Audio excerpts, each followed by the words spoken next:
तो हेलो दोस्तों, स्वागत है आपका हमारे YouTube channel the knowledge academy में। और आज हम राजस्थान की नदियों से संबंधित कुछ सवालों पर चर्चा करेंगे। तो चलिए वीडियो शुरू करते हैं। और हमारा पहला सवाल है हमारी स्क्रीन पर कि राजस्थान की सबसे लंबी नदी कौन सी है। आपके ऑप्शन है, ऑप्शन ए काकनी नदी, ऑप्शन बी लूणी नदी, ऑप्शन सी बनास नदी और ऑप्शन डी माही नदी। बताइए कि जो इस प्रश्न का करेक्ट आंसर है वो क्या होगा। तो इस प्रश्न का जो करेक्ट आंसर होगा वह है आपके ऑप्शन बी। ऑप्शन बी कौन सी नदी? लूणी नदी। जो ये लूणी नदी है ये राजस्थान की सबसे लंबी नदी है। और सबसे बड़ी नदी का कहते हैं तो वो है, राजस्थान की सबसे बड़ी नदी कौन सी है तो हम बात करते हैं चंबल की। ये सदाबहानी नदी है, मतलब साल भर बहती रहती है। कौन सी नदी? चंबल। तो अब हम बात करते हैं लूणी की। तो ये लूणी नदी है, ये हमारा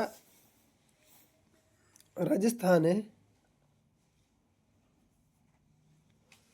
और इस राजस्थान में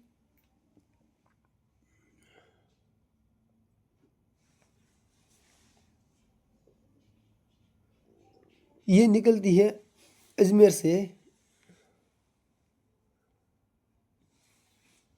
अजमेर से, और अजमेर का जो स्थान है उसे हम कहते हैं नाग पहाड़ी। अजमेर के नाग पहाड़ी से ये नदी निकलती है। और बाद में यह अजमेर अजमेर, नागौर, पाली, कहाँ से कहाँ से मैं आपको वापस बता रहा हूँ। ये अजमेर से निकली, फिर नागौर, पाली, जोधपुर और बाड़मेर और जालौर होते हुए गुजरात में कच्छ के रण में जाती है। ये पर बहाव स्थल है, मतलब जो बहाव क्षेत्र है वो है लूणी नदी का बहाव क्षेत्र है। तो अगर हम बात करते हैं कि जो इसका उद्गम है, जो उद्गम होता है वह है अजमेर, अजमेर ज़िले की नाग पहाड़ियों से। नाग पहाड़ियों से इसका उद्गम होता है।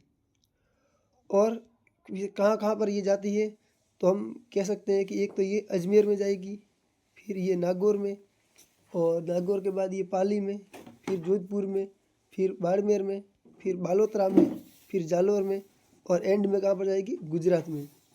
गुजरात में जाती है। और गुजरात में कहाँ पर समाप्त होगी ये, तो इसका जो एंडिंग पॉइंट है इस नदी का, को किस नदी का? लूणी नदी का। और लूणी का जो एंडिंग पॉइंट है वह है आपके कच्छ का रण।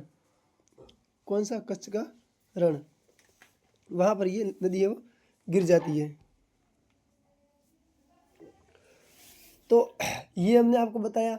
और दोस्तों इसमें एक पॉइंट और आता है कि नदी जो अजमेर से निकलती है, तो जहाँ से मतलब ये अजमेर से निकली है, अजमेर की ये पहाड़ियों से ये नदी निकली है। अजमेर की पहाड़ियों से ये नदी निकली। यहाँ से निकलते हुए जब ये यहाँ पर आएगी ये पॉइंट, और फिर यहाँ से फिर ये पॉइंट। तो दोस्तों जो भी हमने बताया आपको कि जो ये पॉइंट है ये वाला, तो ये पॉइंट, इसको हम पॉइंट कह सकते हैं कि ये पॉइंट है कौन सा? बालोतरा। कौन सा पॉइंट है? बालोतरा। ये वो पॉइंट है जहाँ से मतलब इस नदी का है वो पानी कैसा हो जाता है? खारा हो जाता है। और उससे पहले इस नदी का पानी कैसा होता है? तो उससे पहले इसका पानी मीठा होता है, उसके बाद ये खारा हो जाता है। तो ये हमने बात की है लूणी नदी के संदर्भ में कि ये लूणी नदी की प्रमुख बहाव स्थल, जो बहाव क्षेत्र, और कहाँ पर समाप्त होगी, कहाँ से उद्गम होगा, और किन किन जिलों में बहती है। अब हम बात करते हैं कि जो इसकी सहायक नदियाँ हैं वो कौन कौन सी है। इसकी सहायक नदियाँ कौन कौन सी है? तो सहायक नदियों में अगर हम बात कर रहे हैं तो एक नदी है जिसका नाम है सरगावती, और एक नदी है जिसका नाम है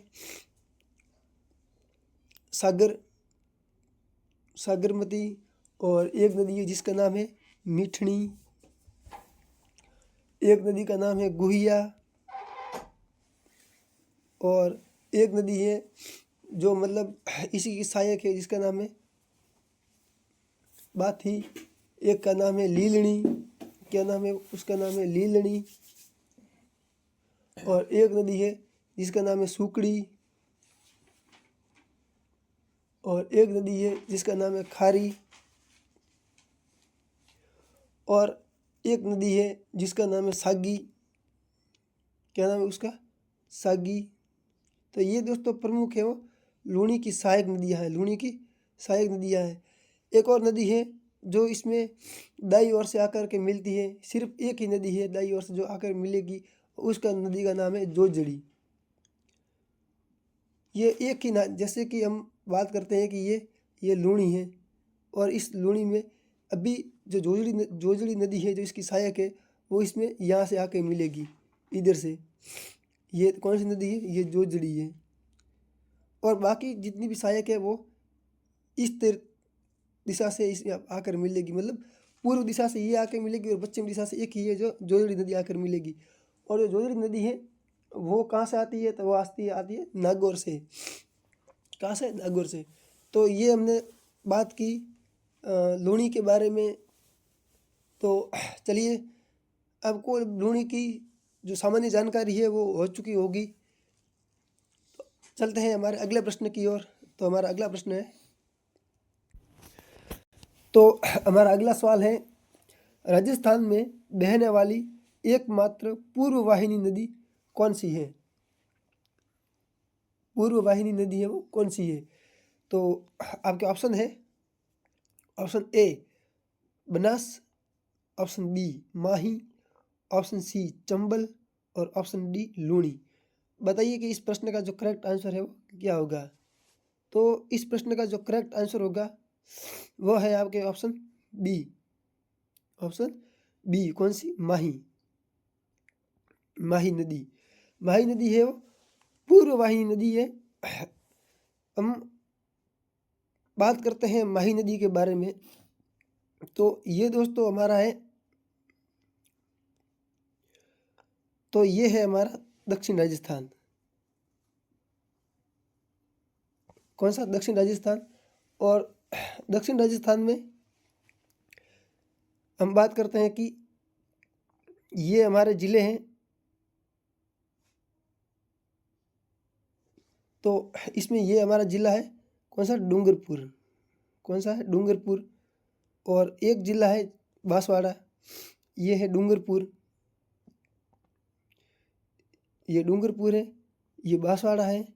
और फिर अगर हम बात करें तो ये कौन सा? प्रतापगढ़ है, और ये उदयपुर है। ये 4 ज़िले हैं प्रमुख, और इसी 4 ज़िलों में है वो माही नदी का बहाव क्षेत्र है। तो चलिए हम देखते हैं कि माही नदी का मतलब किस तरीके से क्या है। तो ये हमारा हो गया दक्षिणी पूर्वी राजस्थान। और इसमें हम बात करते हैं कि एक रेखा है जो मतलब गुजरती है, और ये वो रेखा है, और इस रेखा का नाम क्या है? कर्क रेखा। कौन सी रेखा है? कर्क रेखा, जिसका अक्षांश कितना है? 23.5 डिग्री। 23.5 डिग्री। और ये राजस्थान में कहाँ से किन किन 2 जिलों से होकर गुजरेगी? ये डूंगरपुर बांसवाड़ा से गुजरती है। कहाँ कहाँ से गुजरती है? डूंगरपुर और बांसवाड़ा।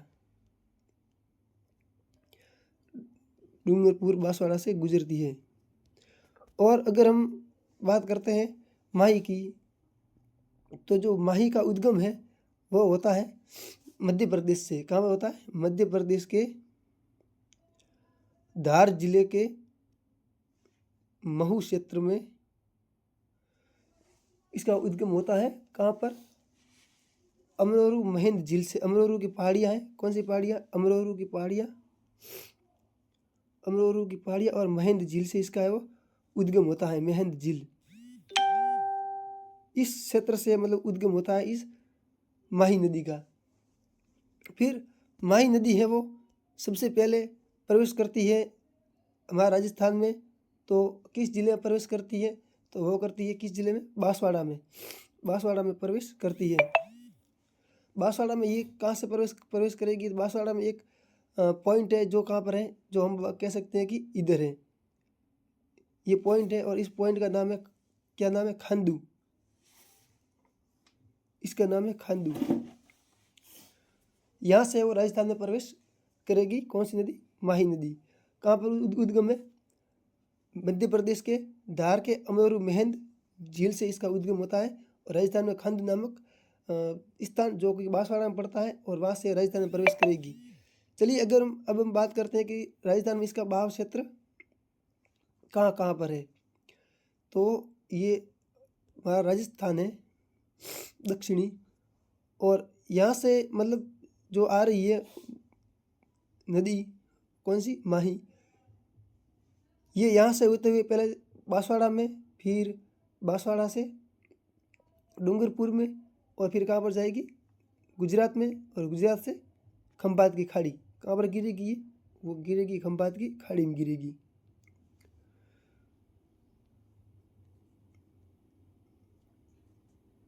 खंभात की खाड़ी में गिर जाएगी।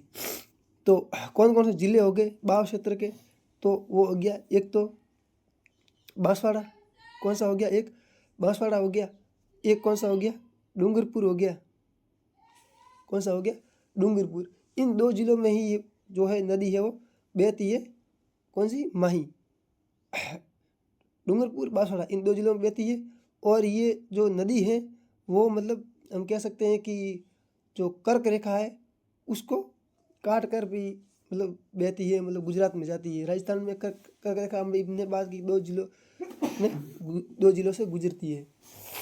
तो अगर हम अब बात करें इसकी, तो इसमें इसकी जो प्रमुख सहायक नदी है, तो उस सहायक नदी की बात करते हैं तो मान लीजिए कि ये, अरे यार मिस्टेक थी,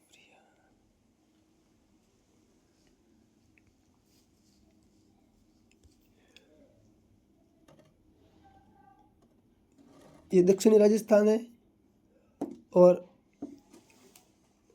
ये बह रही है माही। इधर से आती है कौन सी नदी? सोम नदी, सोम। और इधर से आती है जाखम। कौन सी? जाखम।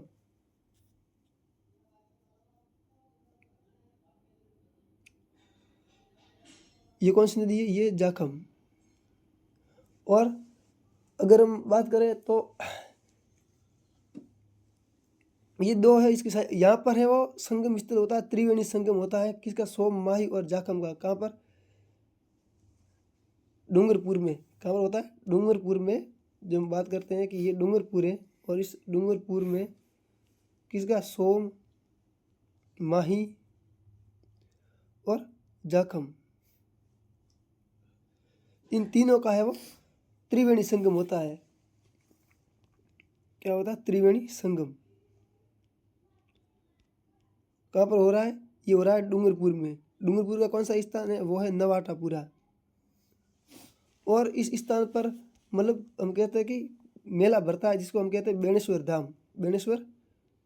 बेणेश्वर धाम कहाँ पर भरता है? डूंगरपुर में। और इस बेणेश्वर धाम को क्या कहा जाता है? आदिवासियों का कुंभ कहा जाता है। क्या कहता है? आदिवासियों का कुंभ। और अंत में फिर ये नदी कहाँ पर जाती है? तो अंत में ये जाती है गुजरात में। कहाँ पर जाती? गुजरात। और कहाँ पर गिरती है? और फिर ये जाती है खंभात की खाड़ी। खंभात की खाड़ी में। तो ये हमने बात की है माही नदी के तो दोस्तों अगला सवाल था लूणी नदी का उद्गम स्थान क्या है? तो हमें अभी जब पहला प्रश्न हम देख रहे थे तभी इसके बारे में चर्चा की थी कि लूणी का उद्गम है वो कहाँ से होता है। तो आपके ऑप्शन है सिरोही माउंट आबू, अजमेर नाग पहाड़ी, उदयपुर एकलिंग जी और अरावली राय पर्वत। बताइए कि इसका जो करेक्ट आंसर है वो क्या होगा। तो हमने अभी अभी बताया है कि जो इसका करेक्ट आंसर है वो होगा आपके ऑप्शन बी, अजमेर की नाग पहाड़ी से। अजमेर की नाग पहाड़ी से वो इसका उद्गम होता है। चलिए चलते हैं अगले प्रश्न की ओर। तो हमारा अगला प्रश्न है चंबल नदी राजस्थान में कहाँ प्रवेश करती है? मतलब राजस्थान में किस जिले से वो चंबल नदी का प्रवेश होता है? तो आपके ऑप्शन है option A Udaipur, option B Dholpur, option C Kota, option D Jhalawar. बताइए कि इस प्रश्न का जो करेक्ट आंसर है वो क्या होगा। तो इस प्रश्न का बताइए कि जो इसका करेक्ट आंसर है वो क्या होगा?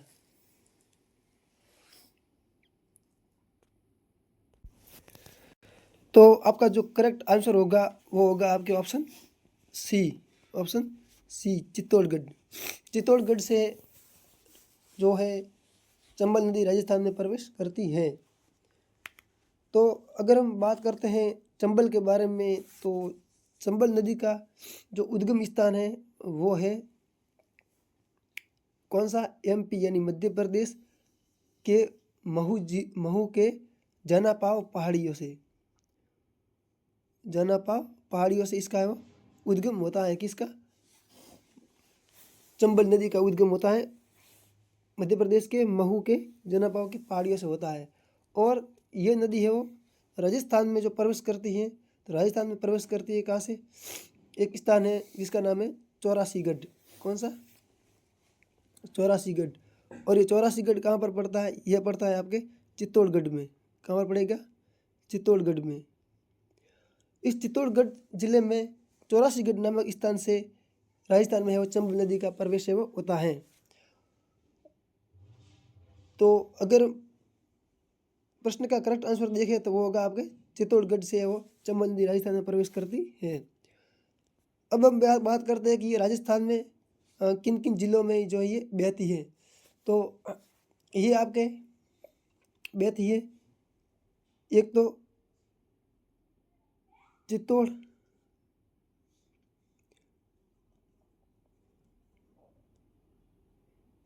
चित्तौड़गढ़, फिर चित्तौड़गढ़ से फिर कोटा, फिर कोटा से फिर करौली, फिर करौली से धौलपुर, और फिर धौलपुर से यूपी में जाती है। कहाँ पर जाती है? यूपी में। तो कौन कौन से ज़िले, मतलब हमने देखे कि कौन कौन से ज़िले हैं वो मतलब आते हैं। तो एक तो आता है अपना चित्तौड़गढ़। कौन सा आता है? चित्तौड़गढ़। दूसरा ज़िला कौन सा है? तो दूसरा ज़िला है कोटा। कौन सा? कोटा। तीसरा ज़िला है, तो तीसरा ज़िला है मतलब इसमें सिर्फ इसकी एक चंबल की एक धारा ही है जो यहाँ से इसमें जाती है, और वो कौन सी है? वो कौन सा ज़िला है? वो है बूंदी। वो कौन सा है? बूंदी। और फिर ये कहाँ पर जाएगी? तो ये फिर जाएगी सवाई माधोपुर में। कौन किस जिले में? सवाई माधोपुर में। फिर सवाई माधोपुर से कहाँ जाएगी? फिर जाएगी करौली में। फिर करौली से फिर ये कहाँ जाएगी? फिर जाएगी धौलपुर में। और धौलपुर से फिर ये राष्ट्रीय मतलब राज्य सीमा आ गई, और राज्य सीमा से फिर ये कहाँ जाएगी? यूपी में। कहाँ जाएगी? यूपी में। और यूपी में जाएगी तो यूपी में कहाँ पर जाएगी? तो यूपी में जाएगी पहले आगरा, और आगरा से मुरादगंज। मुरादगंज नामक स्थान से फिर कहाँ पर जाएगी? यमुना में। बाद में ये कहाँ जाएगी? फिर हम बात करते हैं कि इसके संदर्भ में था। फिर यूपी में कहाँ पर जाएगी? ये यूपी, इसमें जाएगी ये आगरा। आगरा से फिर मुरादगंज। कहाँ पर? मुरादगंज। और फिर कहाँ पर जाएगी? मुरादगंज से फिर ये जाएगी यमुना में। किस में जाएगी? यमुना में। और यमुना किस में जाएंगी? गंगा में। और गंगा किस में जाएगी? बंगाल की खाड़ी में। बंगाल की खाड़ी। तो ये हो गया इसका क्रम। फिर से हम देख लेते हैं एक बार कि मतलब इसका बहाव क्षेत्र है। मैं वापस दोबारा बता देता हूँ। एक तो ये कहाँ पर जाएगी? राजस्थान से संदर्भ में देखें चित्तौड़गढ़। फिर चित्तौड़गढ़ से दूसरा जिला कौन सा है? तो वो है कोटा। फिर बूंदी, उसके बाद सवाई माधोपुर, उसके बाद करौली, उसके बाद धौलपुर। फिर ये हो गया राजस्थान के संदर्भ में। फिर हम बात करते हैं फिर कहाँ पर जाती है? यूपी। और यूपी में कहाँ पर जाएगी? आगरा। कहाँ पर जाएगी ये? आगरा। आगरा के बाद फिर कहाँ पर जाएगी ये? मुरादगंज। कहाँ पर जाएगी? मुरादगंज। उसके बाद कहाँ पर जाएगी? यमुना। यमुना का किस में जाएगी? गंगा में। और गंगा किस में जाएगी? बंगाल की खाड़ी में। किस में जाएगी? बंगाल की खाड़ी। और ये नदी का अंतिम पॉइंट है बंगाल की खाड़ी। कौन सी? गंगा नदी का अंतिम पॉइंट है बंगाल की खाड़ी। और जो हमारी नदी चंबल है, और चंबल का जो अंतिम पॉइंट है वो है मुरादगंज, जिसमें से भी कहाँ पर जाती है? यमुना में। तो ये हमने देखा कि इसका है बहाव क्षेत्र। और अगर हम और बात करें इसके बारे में, तो इसकी जो सहायक नदियाँ हैं उसके बारे में एक बार एक नज़र देख लेते हैं। तो इसकी सहायक नदियाँ हैं, उसमें से जो पहली नदी है उसका नाम है वामनी नदी। कौन सी? वामनी नदी। दूसरी कौन सी है, तो दूसरी ये इसमें, और आगे बढ़ते हैं तो दूसरी नदी जो इसमें आती है वो आती है काली सिंध। कौन सी आती है, काली सिंध, काली सिंध नदी। तीसरी कौन सी आती है, तो तीसरी आती है सीप नदी। कौन सी, सीप नदी। उसके बाद कौन सी आती है सीप के बाद तो फिर आती है बनास नदी। कौन सी, बनास। बनास के बाद कौन सी आती है, तो बनास के बाद फिर कोई मतलब इसमें सहायक नदी नहीं है, एक सिर्फ धारा है जो मतलब चंबल की अलग धारा है, जिसे हम कहते हैं केशोराय पाटन।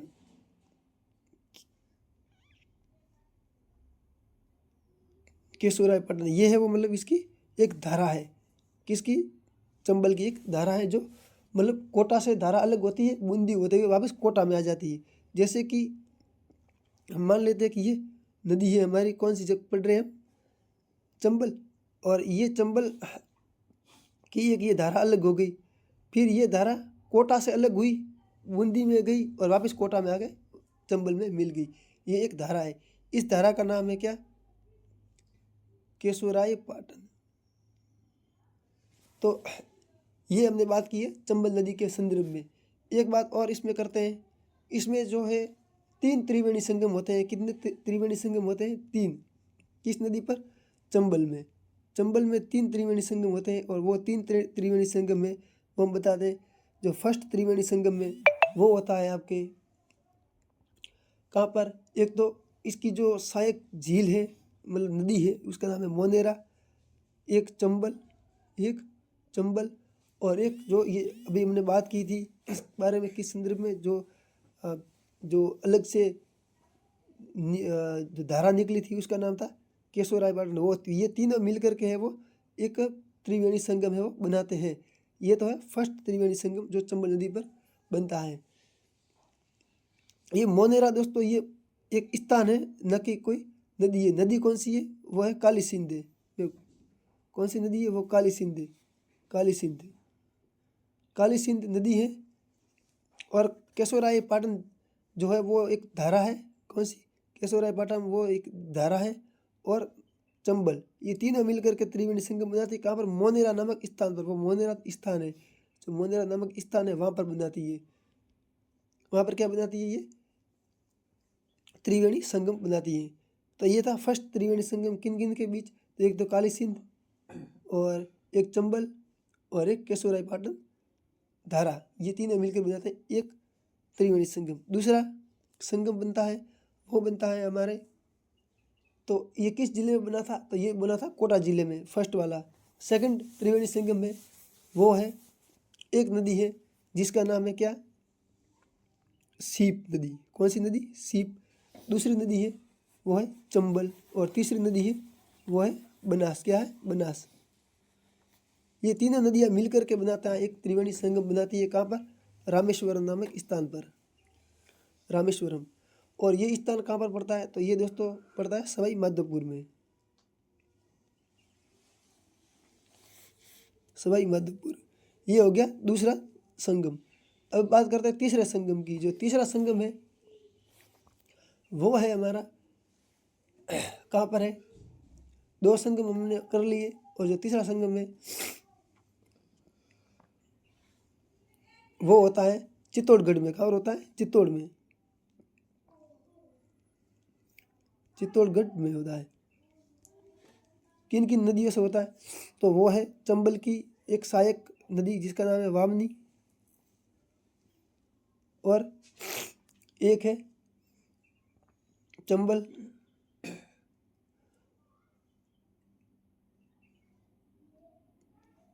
और यहाँ पर है भैंसवाड़गढ़ अभ्यारण्य।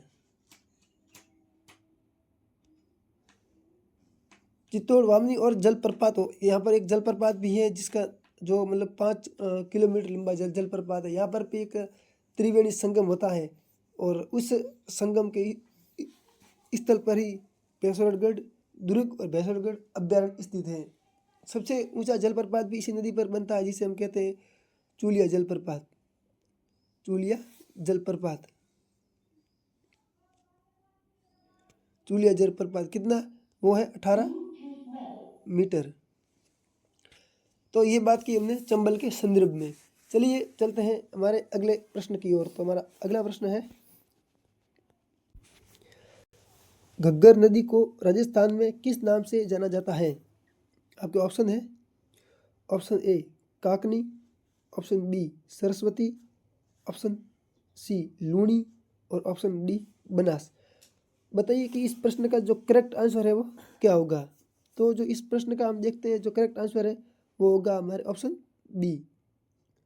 कौन सा? सरस्वती नदी। घग्गर नदी को राजस्थान में वो मतलब जो सरस्वती नदी के नाम से वो जाना जाता है। अब हम दोस्तों बात करते हैं घग्गर नदी के संदर्भ में। तो घग्गर नदी की अगर हम बात करते हैं तो ये नदी, इसमें हम देखेंगे जैसे कि ये हमारा उत्तरी राजस्थान है। कौन सा? ये उत्तरी राजस्थान है। और इस उत्तरी राजस्थान में ये यहाँ पर एक सीमा रेखा है, ये एक सीमा रेखा है। और यहाँ पर दो ज़िले हैं राजस्थान के। एक ज़िले का नाम है जिसे हम कहते हैं हनुमानगढ़। क्या नाम है? हनुमानगढ़। और एक ज़िला है जिसका नाम है श्री गंगानगर। श्री गंगानगर। ये दो ज़िले हैं। और जो घग्गर नदी है वो यहाँ से आती है। कहाँ से? इधर से आती है। ये कौन सा क्षेत्र है? यहाँ पर है हिमाचल प्रदेश। क्या है? हिमाचल प्रदेश। हिमाचल प्रदेश की कौन सी शिवालिक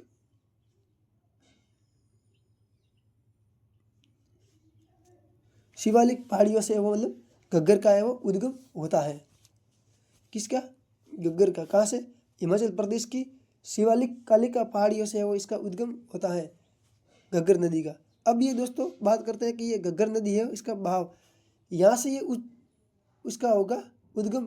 फिर ये हिमाचल प्रदेश के बाद अगर हम बात करते हैं पंजाब, हरियाणा, और यहाँ से होते हुए फिर ये प्रवेश करती है कहाँ पर? राजस्थान में। जब ये राजस्थान में प्रवेश करती है तो यहाँ पर एक स्थान है जिसका नाम है, क्या है? टिब्बी। कौन सा नाम है इसका?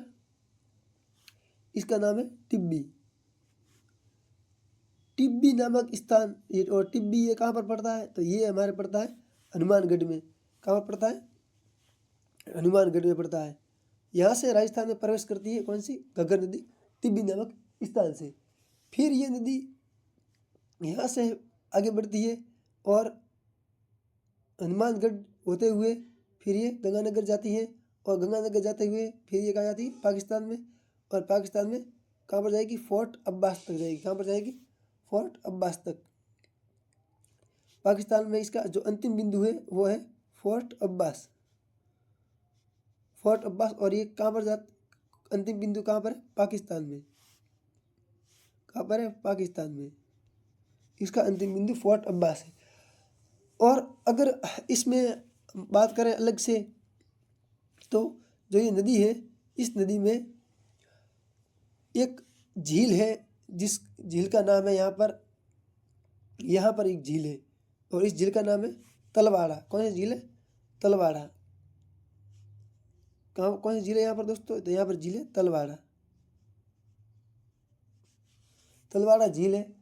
और इसी नदी पर जो कि यहाँ पर एक स्थित है जिसे हम कहते हैं, इसी झील पर यहाँ पर एक किला स्थित है और इस किले का नाम है भटनेर दुर्ग।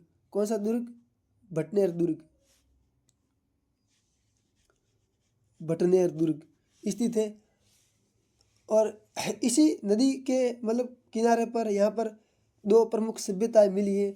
और उस सभ्यता का आपको तो उस सभ्यता का मतलब पता ही होगा कि वो कौन सी सभ्यता है। तो जो यहाँ पर दो मिली सभ्यता है, उस सभ्यता का नाम है एक कालीबंगा और एक पीलीबंगा। दो सभ्यता यहाँ पर है, इसका नाम है कालीबंगा और पीलीबंगा। दो सभ्यता है, काली और पीलीबंगा दो सभ्यता यहाँ पर मिली है। फिर ये नदी जाती है श्रीगंगानगर में। और श्रीगंगानगर में यहाँ पर बहुत क्या है? नाली है या फिर गड्ढे हैं बहुत सारे। तो और फिर ये पाकिस्तान में जाएगी।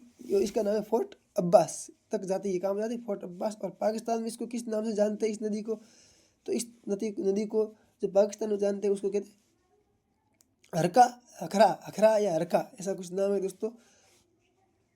अखरा नदी कहते हैं। क्या कहते हैं? अखरा नदी। घग्गर को पाकिस्तान में क्या कहते हैं? अखरा नदी। जब ऊपर या मतलब भारत में जब ये नदी उद्गम होती है, उद्गम से लेकर जब ये राजस्थान तक मतलब होती है, और जब इस नदी में बाढ़ आती है तभी वो मतलब पानी फोर्ट अब्बास तक है वो मतलब जाता है। तो फोर्ट अब्बास है वो इसका अंतिम बिंदु है। तो ये हमारी थी कौन सी? घग्गर नदी के संदर्भ में हमने बात की है। चलिए चलते हैं हमारे अगले प्रश्न की ओर। तो हमारा अगला प्रश्न है, बनास नदी किसकी उपनदी है? आपके ऑप्शन है, option A Yamuna, option B Narmada, option C Chambal और ऑप्शन डी लूनी। बताइए दोस्तों कि जो इस प्रश्न का करेक्ट आंसर है वो क्या होगा। तो इस प्रश्न का जो करेक्ट आंसर है वो होगा आपके ऑप्शन बी, सॉरी सी। कौन सा ऑप्शन? सी। सी बनास नदी है वो किसकी उपनदी है? वो चंबल की है। किसकी है? चंबल की। चंबल की उपनदी है वह बनास नदी। चलिए चलते हैं अगले प्रश्न की ओर। तो हमारा अगला प्रश्न है,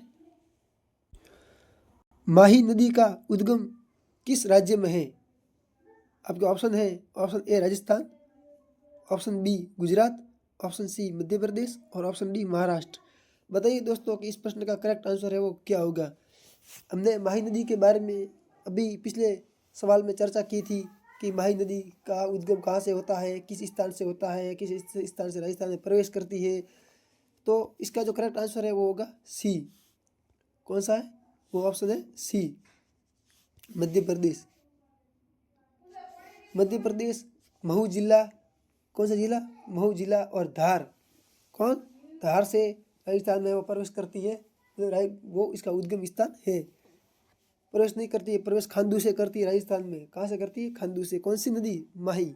चलिए चलते हैं अगले प्रश्न की ओर। तो हमारा अगला प्रश्न है, लूणी नदी किस जल निकाय में समाप्त हो जाती है? आपके ऑप्शन है, ऑप्शन ए खंबात की खाड़ी, option B Arab Sagar, option C Rann of Kutch, option D झील में। बताइए तो इस प्रश्न का करेक्ट आंसर है वो क्या होगा। तो जब हमने पहला सवाल देखा था तो वो लूणी नदी का था, और उसमें बताया था कि जो ये नदी है कौन सी, लूणी, ये कहाँ पर समाप्त होती है। तो हमने बताया था इसका जो करेक्ट आंसर है वो होगा आपके option C, Rann of Kutch. Kutch के रण में वो समाप्त हो जाती है। कहाँ पर समाप्त होती है? कच्छ के रण में। और ये कच्छ का रण कहाँ पर है? ये गुजरात में। कहाँ पर है? गुजरात में। चलिए चलते हैं अगले प्रश्न की ओर। तो हमारा अगला प्रश्न है, बेड़च नदी राजस्थान के किस क्षेत्र में बहती है? आपके ऑप्शन है, option A Kota Bundi, option B Udaipur Rajsamand, option D मतलब ऑप्शन सी जयपुर अलवर, या ऑप्शन डी बीकानेर जैसलमेर। बताइए कि जो इस प्रश्न का करेक्ट आंसर है वो क्या होगा। तो जो इस प्रश्न का करेक्ट आंसर होगा वो है आपके option B, option B Udaipur Rajsamand. Udaipur Rajsamand है, इस क्षेत्र में है वो बेड़च नदी है वो बहती है। चलिए ये हमारे कुछ नदियों से संबंधित सवाल थे जो हमने आपके साथ शेयर किए हैं। आपको वीडियो अच्छा लगा हो तो वीडियो को एक लाइक करें, चैनल को सब्सक्राइब जरूर करें। चलिए मिलते हैं ऐसे ही किसी अगले वीडियो में, तब तक के लिए धन्यवाद। जय हिंद, जय भारत।